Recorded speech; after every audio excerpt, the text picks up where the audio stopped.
संदीप ने अपनी माँ के कहने पर गांव में शादी कर ली थी। लड़की का नाम था सुनीता। माँ का कहना था एकदम मॉडर्न बहू नहीं होनी चाहिए, लेकिन उन्हें नहीं पता था कि गांव से आने वाली बहू सुंदर सुशील तो होगी और उसको गांव से बाहर भी निकाल लाएंगे, लेकिन उसके अंदर का गांव कैसे बाहर निकलेगा। शादी के कुछ दिन बाद, माँ टिफिन तो देना जरा। बेटा अब तो स्कूल नहीं ऑफिस जाता है, माँ से नहीं अपनी बीवी से टिफिन मांगा कर।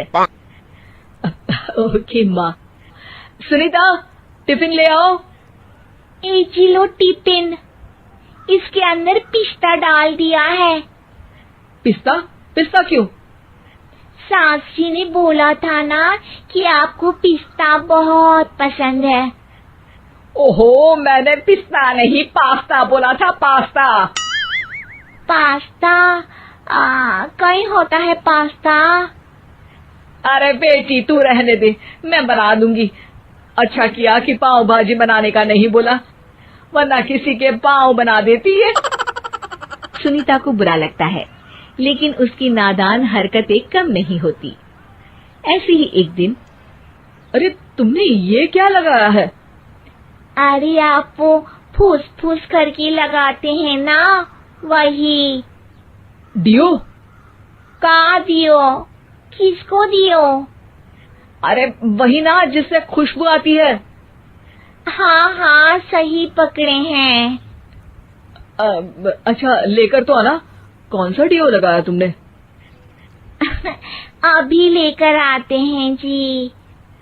संदीप की बात मानकर सुनीता अंदर से खुशबू वाला फुसफुस लेकर आती है। OMG! OMG मतलब ओ माय गणेश ना। अरे OMG छोड़ो, ये खुशबू वाला फुसफुस की बात कर रही थी तुम? हाँ इसी की, फिर से सही पकड़े हैं। अरे देवी, लेकिन आप सही नहीं पकड़े हैं, ये डियो नहीं है। डियो नहीं है तो क्या लियो है? अरे ये रूम फ्रेशनर है, जिसको कमरे में छिड़कते हैं, खुद पर नहीं। कोई बात नहीं, माँ कहती थी आत्मा किराएदार है, शरीर एक किराए का कर्म। हम शरीर पे ये डाल लिए तो क्या फर्क पड़ जाएगा। अरे बहू, ओ बहू, मेरे लिए फल तो ले आ, फिर मैं बाजार जाऊंगी। सुनीता अपनी सास के लिए फल लेकर आती है। अरे बेटा, पपीता, तरबूज और सेब फल ऐसे कैसे खा लूं? काट कर तो ले आ। माँ जी, मेरे गांव में तो खेत से उठा के सीधा खा लेते हैं। अरे ये तेरा गांव नहीं है ना। अरे संदीप, तू ही कुछ समझा देना इसको बेटा। मैं कैसे समझाऊं माँ, ये तो माइक्रोवेव को भी भट्टी बोलती है। कल मैंने बोला हाय कैसी हो, तो बोलती है किसी को हाय नहीं लगानी चाहिए। अरे सुनीता, तेरा क्या होगा? अभी तो कैसे बताऊं माँ जी, अभी हम कुछ करेंगे फिर पता चलेगा क्या होगा, लड़का या लड़की। हे भगवान, कहाँ से आ गई है? रामपुर से जी, आप ही तो लेकर आए थे मुझे। अरे मुझे माफ कर दो।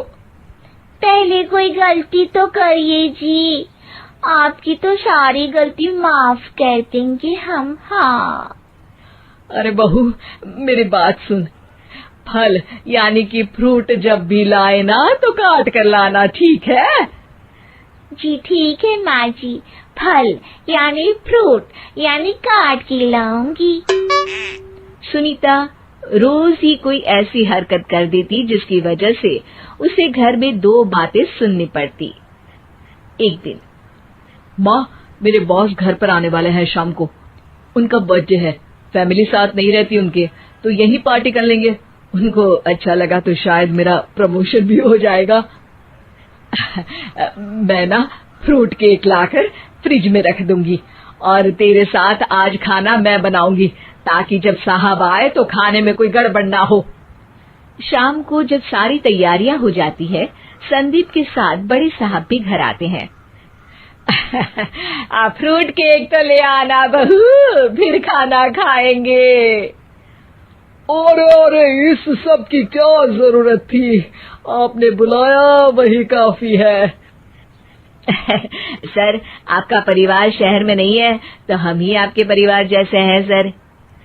इतने में ही सुनीता फ्रूट केक लेकर आती है और बड़े साहब की टेबल पर रख देती है, और जैसे ही केक के ऊपर का बॉक्स हटाती है, ओह, ये क्या है? केक तो कटा हुआ है, मैं तो ऐसा नहीं लाई थी। आप मुझे शाबाशी दे सकती है माँ जी, मैंने ही केक काट दिया। आपने कहा था ना, फल यानी फ्रूट यानी हमेशा काट के लाना, तो फ्रूट केक भी तो फ्रूट ही है ना, तो मैंने पहले ही काट लिया। हूँ ना मैं समझदार। अरे बहू, ये क्या किया? केक हमेशा वही काटता है जिसका जन्मदिन होता है। तुझे एक बात भी समझ नहीं आती, एक नंबर की बेवकूफ है। पूरा माहौल बिगड़ चुका था।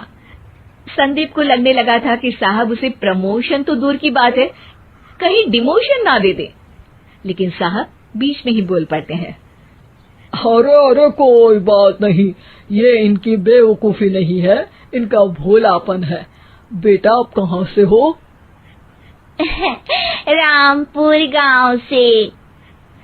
अरे वाह, गांव से? फिर तो आपके गांव में ताजे फल और सब्जियां मिलते होंगे। हाँ, सही पकड़े हैं। हम तो काटते भी नहीं, सीधा खा लेते हैं। मैं ना एक बार तुम्हारे गांव घूमने जरूर चलूंगा। क्यों संदीप, ले चलोगे ना? मुझे गांव घूमना बहुत पसंद है।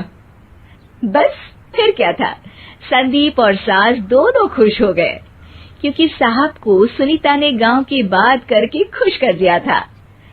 अब संदीप का प्रमोशन पक्का था। शिक्षा, कभी भी किसी भी गलती पर घबराना नहीं चाहिए। हो सकता है कि उस गलती की वजह से आगे बड़ा फायदा हो जाए।